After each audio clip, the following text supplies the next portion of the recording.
tell the sergeant or the private to shoot at somebody. He would see a target. He would holler what's called tree all. If we're on the trail, he'd holler tree all. That meant take cover and shoot at the first target you saw. Mm-hmm. The officer had no command in it. A private could give the command for fire. So they after a while it was like, damn. But I didn't want to take any chances of getting shot, so I just left all my fancy stuff off. And do you do this because you love it, or you teach? I teach it, yeah. I have a master's degree in history. Cool. It's That's very cool. British colonial history, so it covers all the different crazy things that they did. Because they did this everywhere. They did this in India, they did this in China, they did it in Africa, they did it everywhere. You know, as far as beating down. Where do you teach? Where? I'm retired. Oh, okay. I'm one of those lucky people that this is my job. Oh, that's very good. That's very good. Yeah, I'm actually 62. So I did well enough. I got out early. I've been retired for 8 years. So when I was 54, I said, you know, there's other things I want to do besides drive myself crazy and put up with people that I just like to strangle. So it's time to give up. Exactly. So luckily, amazing enough, I just got in at the right time where I was able to maneuver myself like I could get out early. I think if they taught history like this in school, markets would be Well, that's like a lot of people I talk to. They say, well, we learned this in school, that everybody was 5 foot tall. Everybody died when they were 40. That's what you usually hear, right? Well, we did research. Okay, World War II. Now, you've got everybody in World War II. You've got Chinese people. You've got Polish people, Italian people in the Army, American Army. What do you think the height was, the average height of a soldier in World War II would be? 5'6" and 1/4. Okay, we took the records for, I think it was 1759, the troops that were here. And there's 14,000 some records available to us on the guys that were actually here. What do you think the average height was?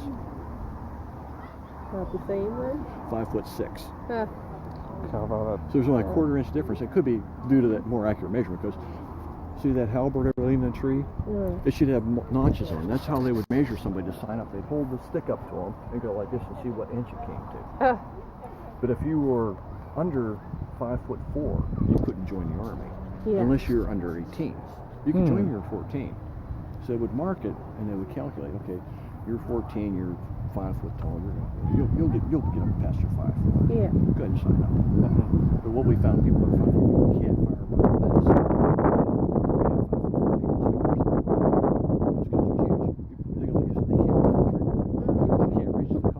Yeah. So you have to go like this and let go of the gun and pull the trigger. So that would affect the everything. Everything. It'd be really clumsy, and especially when they say kick like a mule. I mean, it's like firing a shotgun. If you ever fired a heavy shotgun, it's just like that. So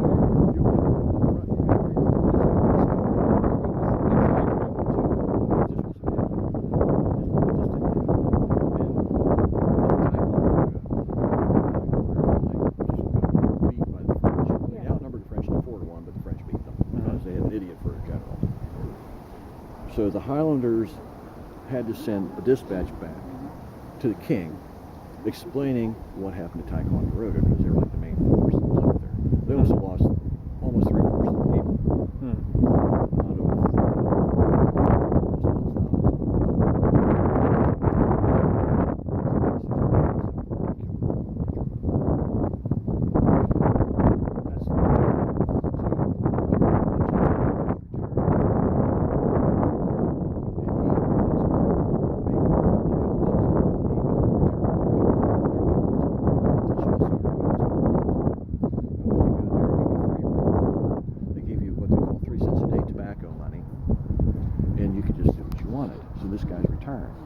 How old do you think this guy was? And his record says, worn out in the service of the army was the reason he was getting sent to the hospital. Worn out in the service of the army. So this guy, he takes this thing and he presents to King George. King George gives him a guinea, gives him all the money, and he goes to the hospital. How old do you think this guy was? All worn out in the service, rough work and everything. And he had to be in there for quite a while. Like, from the watch started in 1739, so he's probably an original member of the Black Watch. He was 73 years old. So where's this come everybody died when they're 40? They had a guy that was in active duty up until he retired, and he's 73. It's hard life. Well, I have in my family tree 2 relatives. One who died in the Johnstown flood, who was 98 when he died, and his father lived to be 104. when he came over from Ireland. So they, Because the thing we do is we don't depend on any American books. They're terrible. I tell everybody, so you have an American history book you read, I take it, because they'll tell me this is wrong and that's wrong. And I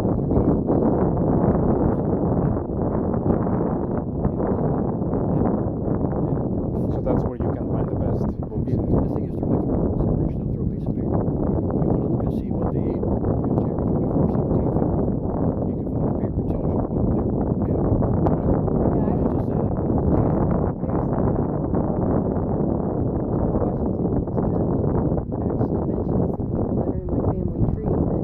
He ended up evicting from their land because they unknowingly squatted on what he ended up having property. They claimed, They Yeah. claimed a lot of property. Well, people don't realize about George Washington that he wasn't just some farmer growing tobacco. He was a rich, spoiled brat.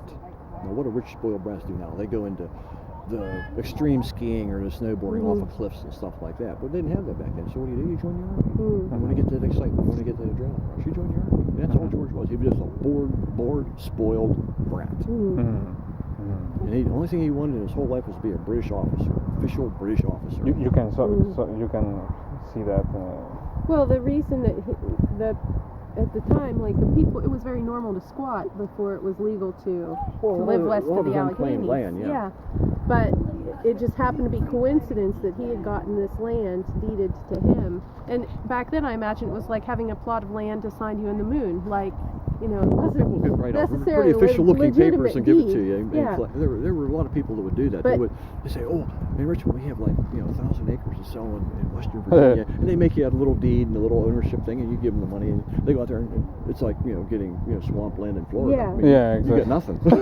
nothing. all hilly terrain, barely farmable terrain, but he had to take it because he had so many other deeds that if he created a legal precedent of not keeping the land, then they could, argue that in court, and all of his more promising deeds wouldn't be able They to wouldn't be be effective. upheld. Yeah. And see, he had so much money and everything. You're wrong, because he would just lawyer you Yeah. to death. Well, and good connections. Well, yeah, very good connection.